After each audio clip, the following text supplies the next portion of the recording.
What's going on, YouTube? Northstar CDH here for another deck tech. Today we have a top 16 deck tech from Goodbyes Are Forever. Now, I know it says 65 players. For some reason, we hit a little snag in the software. It's really 64 players. So that's why when we go down, we don't see a fifth place. So it's a little goofy. But we'll roll with the punches. We're going to start with what will be 16th place with Peter. Now, Peter is on Inalla, which is basically Grixis Wizards. We're looking to get a Spellseeker on as fast as possible. What we're trying to do here, the big thing is cast a Spellseeker, pay the one from Inalla, so we have two Spellseekers. That way we can go grab anything we really want here. We're on the Reanimate Unearth package, so we can bring back Thoracle if we're doing the Entomb lines, Demonic Consultation, Tainted Pact. Also, notably, Lively Dirge. Search your library for a card, put it into your graveyard, then shuffle. It's another option.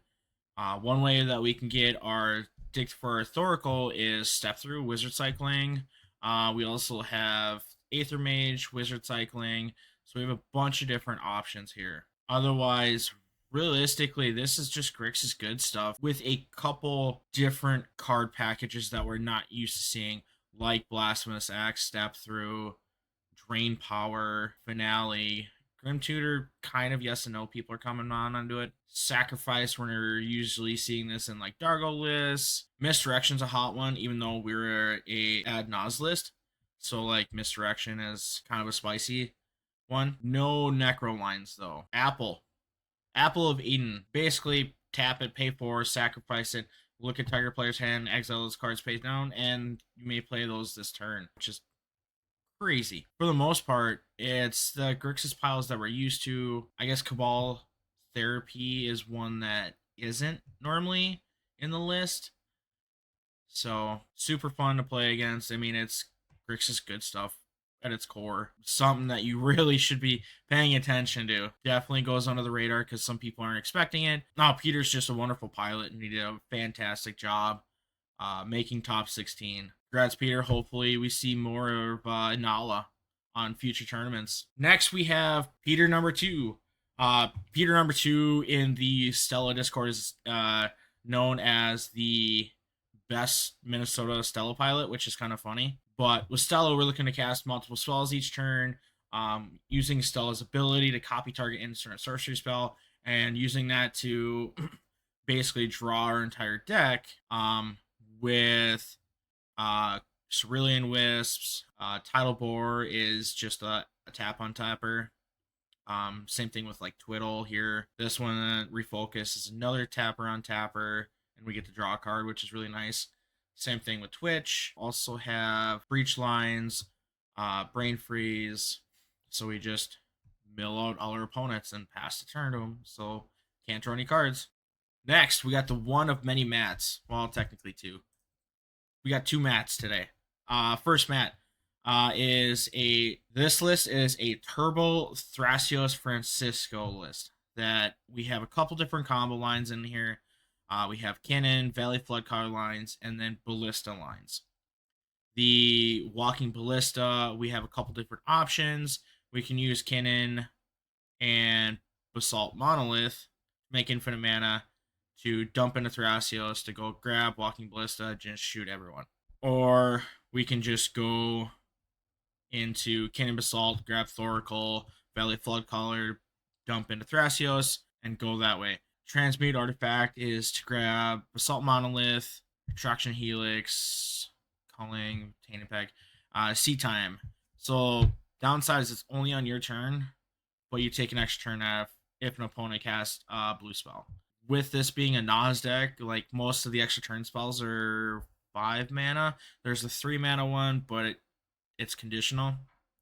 Same thing with Seed Time. It's a 2 mana conditional. I would argue that this is slightly better in a Nas deck where you want to be low CMC overall. but it's still a cool spicy include. Icecrown Scepter is Dramatic Reversal to make infinite colorless mana.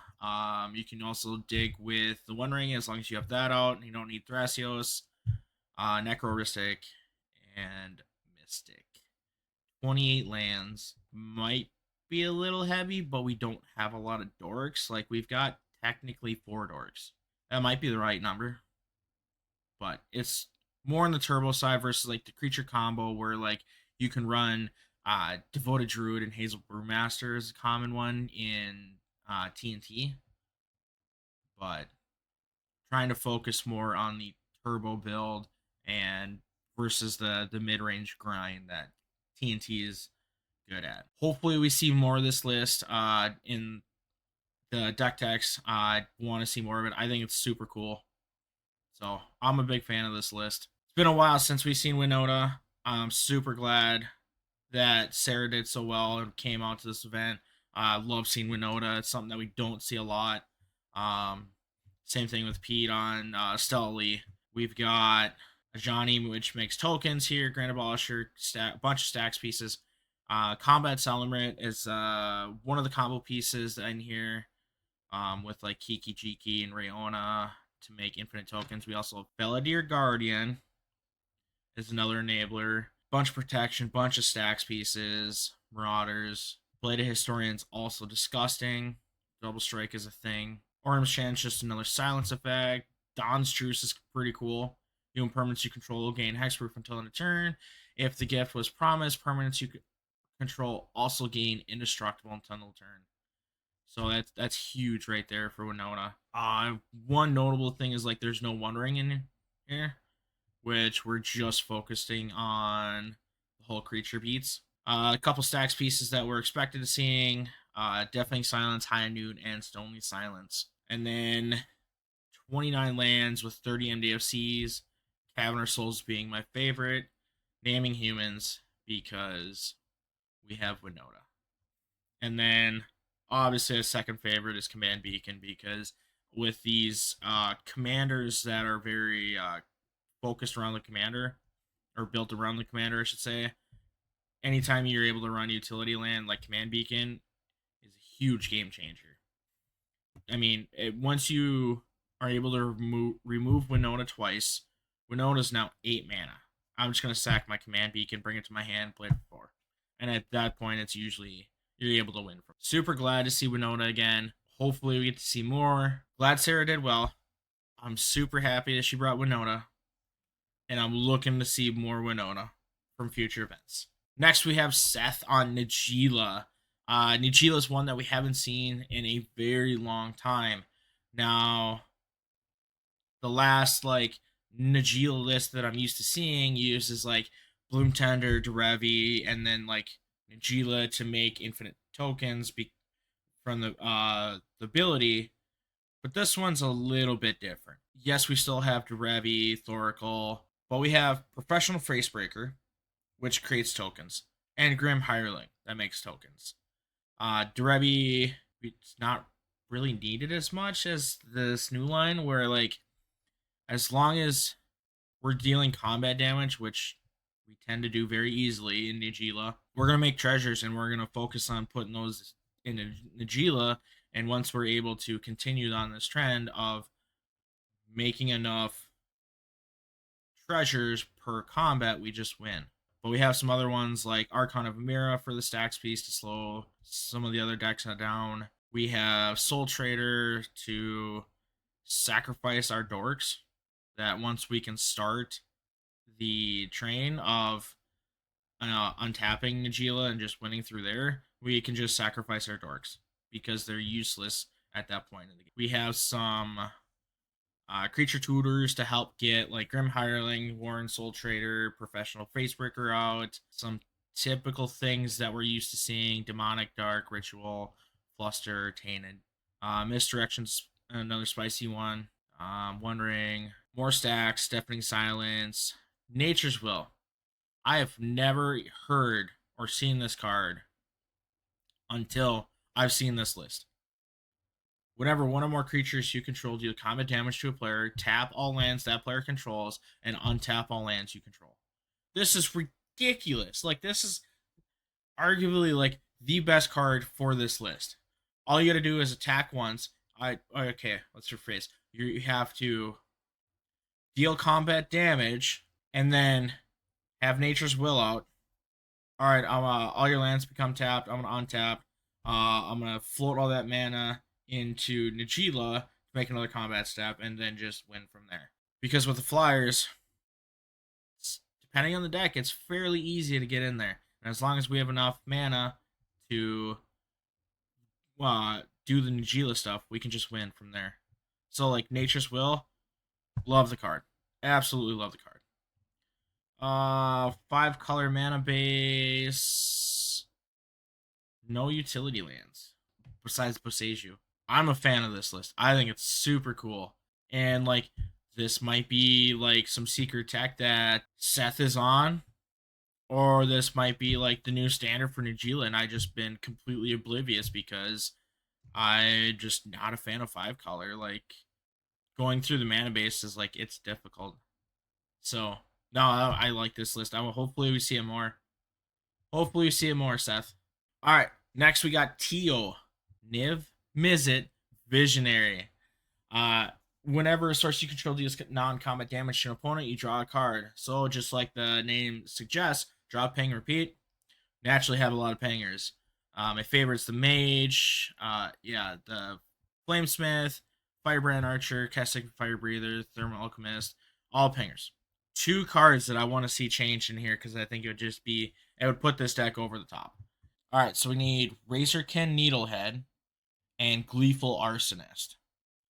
So, with a lot of like the spell slinging decks that are floating around, Gleeful Arsonist is going to do damage, going to do a lot of work, and then Razorkin Needlehead.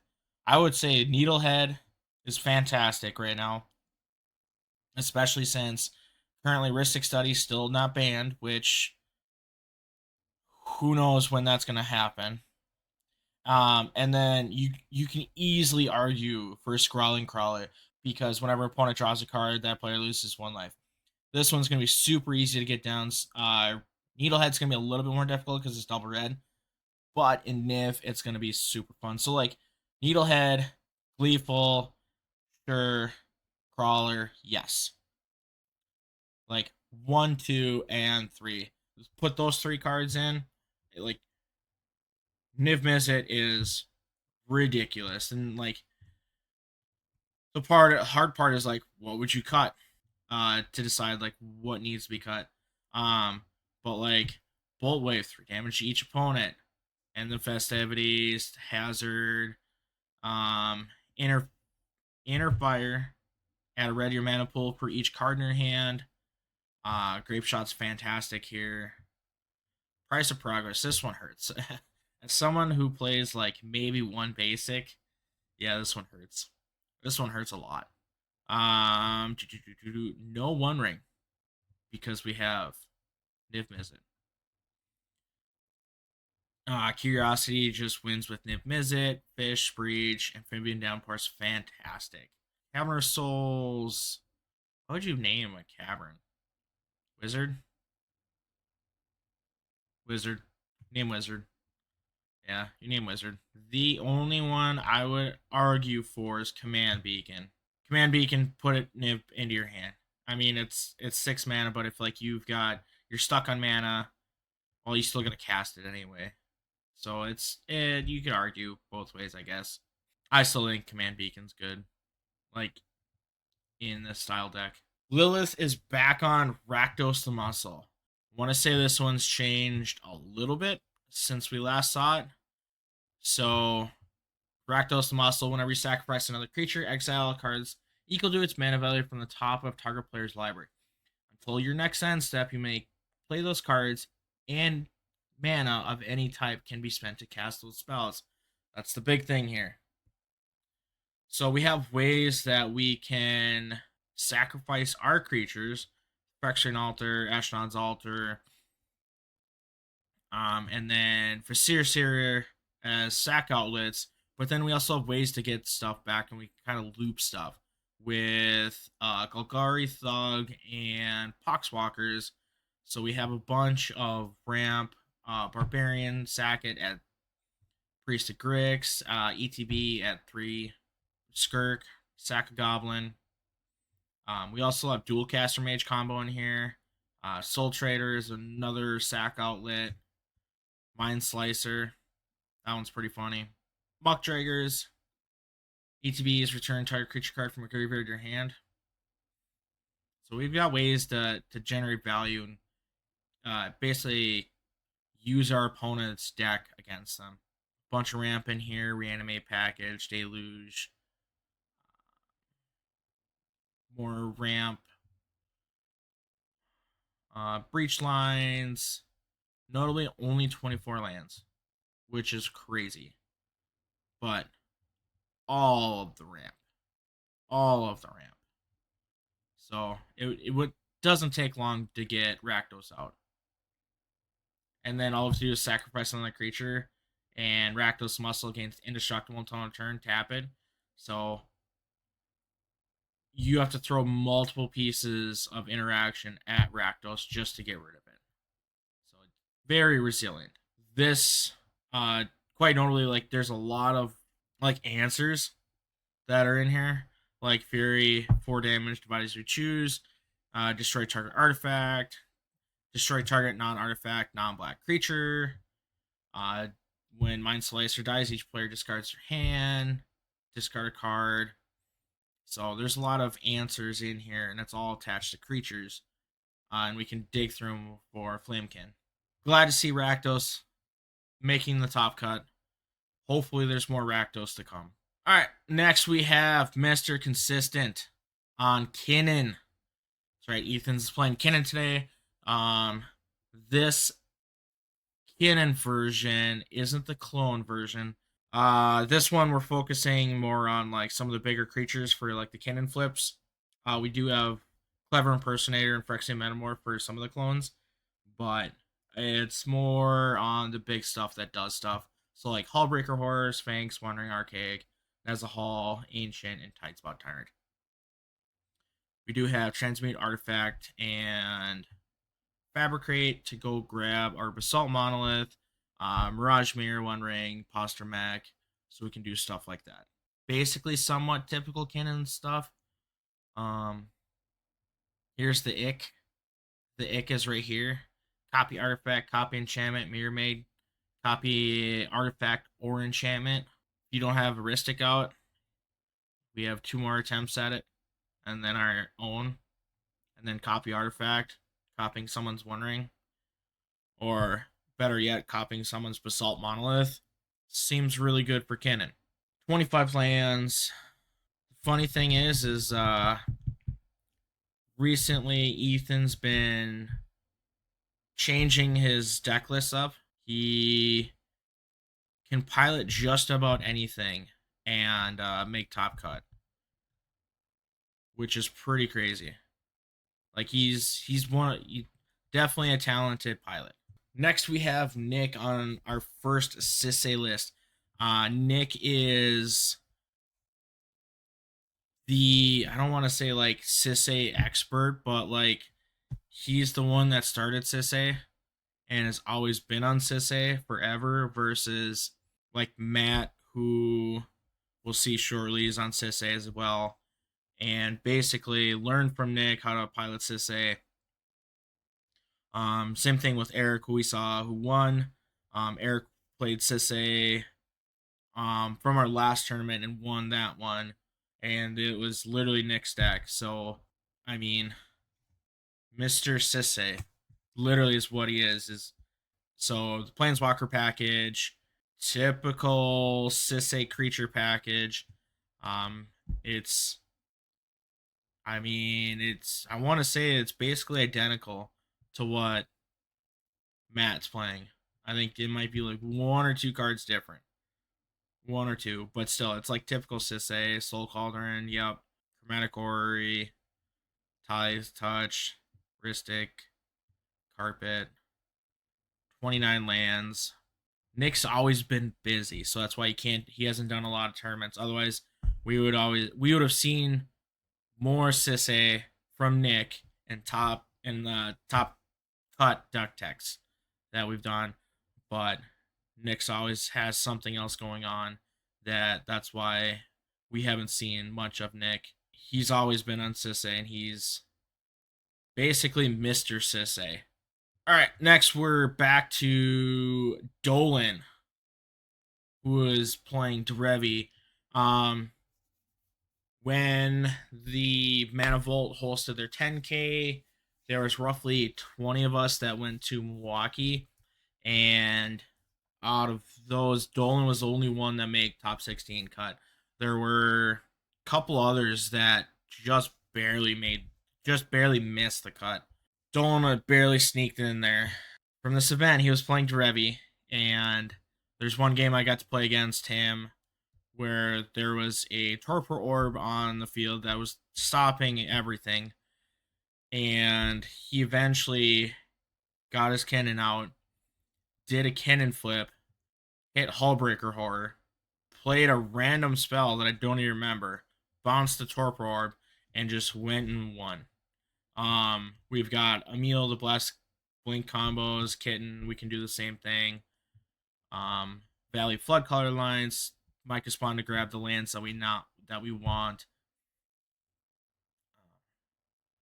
But we're going to win with Fairy Mastermind by eventually getting enough mana, infinite mana, to make everyone draw their entire deck. So that's how we're going to win the game. Is make everyone draw their card, pass the turn, let them win. But like Mirror Maid's a common one that we're starting to see more. Trouble Pairs, Smothering Tide, Ristic, bunch of ramp, pod lines, Flare, Mindbreak Trap, Angel's Grace. Here is our Banishing Neck, Retraction Helix for our Valley Flood Collar, Transmute Artifact to grab either Pod, One Ring, or Ori, and 26 lands. And then Sarah's Sanctum, like, that's one we never see, ever, which is crazy for, like, there's 9 enchantments total, and we have Sarah's Sanctum. Well, I mean, maybe it works out. That's one that we normally don't see.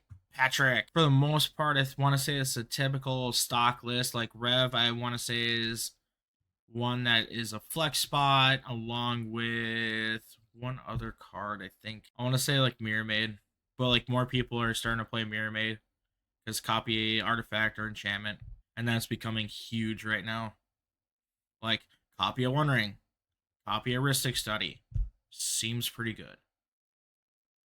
Intuition lines, Tainted Pact, Oracle lines. Valley Flood Collar is there for the flash effect. Honestly, pretty much stock blue farm list. Nothing is really popping out. Like, I guess you could argue Fire Covenant is a flex spot, but like it can do work. Next, we got Joe on Rocco. When Rocco ECBs, if you cast it, you may search your library for a creature card with mana value X or less. Put it in the battlefield shuffle. So this one, we've got some stack pieces. Dranith, protection for Grand Abolisher, words are hard. Ranger Captain, Cutzel. But we've got our win con through Kiki Jiki, Feldar Guardian, Village Bellringer, Balloon Man. Squee is for Food Chain. So Food Chain, Squee, make a bunch of mana, cast Rocco to grab whatever we want, and cycle through it so we can just grab all of our creatures and just slam all of our creatures. Some stacks pieces to help us. Trouble in Pairs, Pod Lines, One Ring, Bauble. Not a bunch of instants or sorceries, but we do have the 2 tutors. Unwanted Remake. This one's a different one that I've yet to see. Destroy target creature, its controller manifest dread. It's one this is the first time I've seen this card, especially in the CDH list. So this one where I got to play against Joe, and this was final round of Swiss, and at this time Joe was 2 wins, 1 loss, which is crazy, especially for Rocco. Like, fact that Joe made it this far and didn't make top cut, I'm a little surprised, like how well he did. And it was just absurd. But glad he came out. Hopefully we get to see more Rocco, because this deck is nuts. All right, so we got Kai on Kinnan. This Kinnan list, as you can see, is slightly different from Ethan. This one, we're looking on the copy package. So, Clever Impersonator, Phyrexian Metamorph, Phantasmal Image. We still have our Hullbreaker Horror Nezahal, big stuff. But this one's a little bit more copy. Trophy Mage to go grab Assault Monolith. Thrasios is our outlet. Notably, there's no Thassa's Oracle. So we are going to be winning with combat damage. So like Finale for 100 billion. More or less. I guess Resculpt isn't typical of Kinnan, but I'm a fan of it. Spell Pierce, yep. Charm, maybe. Transfer is disgusting. It's disgusting. Sylvan Library, Amphibious Downpour, such a good card. Mirror Maid, Rhystic Study, 26 lands. Talon Gates is fantastic. Minamo. Treasure Ball is also another fun one that you do with Kinnan, Basalt. So, Kinnan Basalt Monolith, you make 100 billion colorless mana. Well, you take that 100 billion, tap it into Treasure Vault, you now have 50 billion treasure tokens. Whatever color you want to make now. And you can just cast everything at will. So yeah, that's Kai with Kinnan making top 4. I don't know if I don't remember if Kai's ever been to one of our events yet. I don't remember. I honestly don't remember. So if this is Kai's first time, he made top 4 at his first CEDH tournament. We might have a new Mr. Consistent. Matthew number 2. Sisay number 2. This literally should be identical. Dismember's different. And I think one of the enchantments is different. But I know Dismember is different. And I think that's about it. But we got Matt. No, the second Matt, who's also known as Judge, on Sisay. It's literally identical. The second Sisay list, well, there's technically like 3 or 4 Sisay lists I want to say. Matt and Nick were the only ones that make it. And I want to say Matt only made top 16 last time, where this one he made top 4. No, congrats, Matt. Now you just need a win so you can reclaim the title as the best Sisay pilot. Because currently Eric holds it. Walmart Blue Farm. I don't know where it came that name up, but Mike the Dungeon Master and Elevin the Mage. Choose target creature card in a graveyard that was put there from the battlefield this turn. Return it to the battlefield tapped, and then your maximum hand size is 11. Whenever Elevin the Mage attacks, you draw a card and lose 1 life. Then if you have 11 or more cards in your hand, you may cast an instant or sorcery spell from your hand without paying its mana cost. So, keynote, we're going to draw a ton of cards here. We're going to try to get 11 out and attack with it. So then we can attempt to get Emergent Ultimatum. All right, Jeff, you're going to have to explain why we're playing this, but it does stuff. It does a lot of stuff. Search your library for up to 3 monocolored cards with different names and exile them. An opponent chooses one of those cards. Shuffle that card in your library. You may cast the other cards without paying their mana cost. Exile Emergent Ultimatum. Well, we've got Peer into the Abyss, Expropriate, and Enter the Infinite. He's either going to take turns and draw half his deck or draw cards. Like, even if, like, Expropriate, like, Enter the Infinite and Peer into the Abyss, like, either way. And then we're going to win with Thoracle here. Valley Flood Caller for instant speed interaction.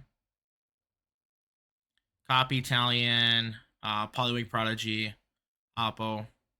So basically 5-color good stuff with Emergent Ultimatum and Peer, Enter, Expropriate.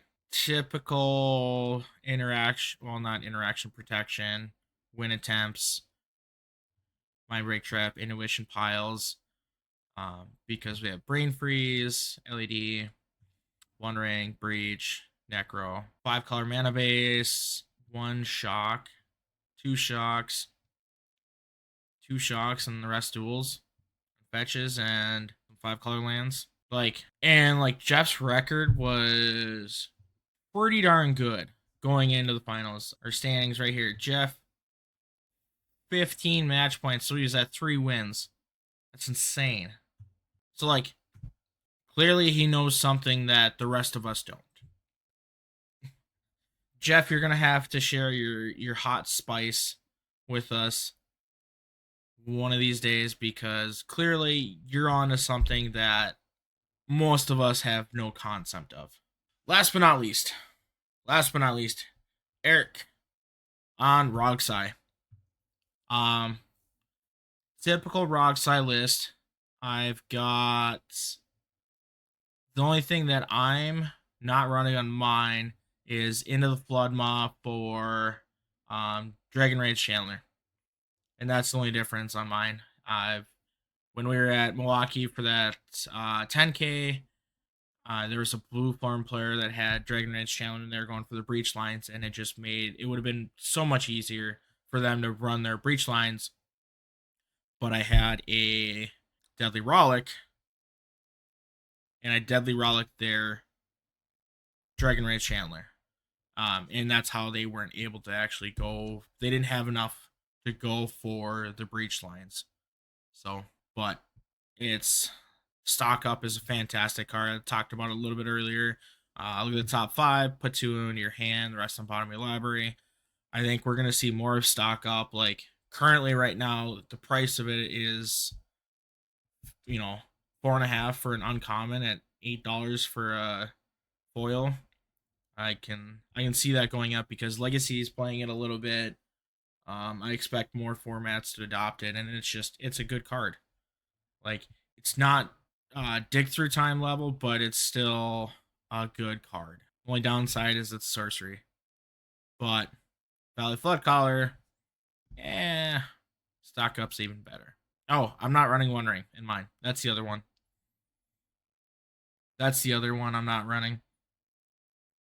But yeah, it's typical 24. I don't have Theater in mine. I do have Undercity Sewers.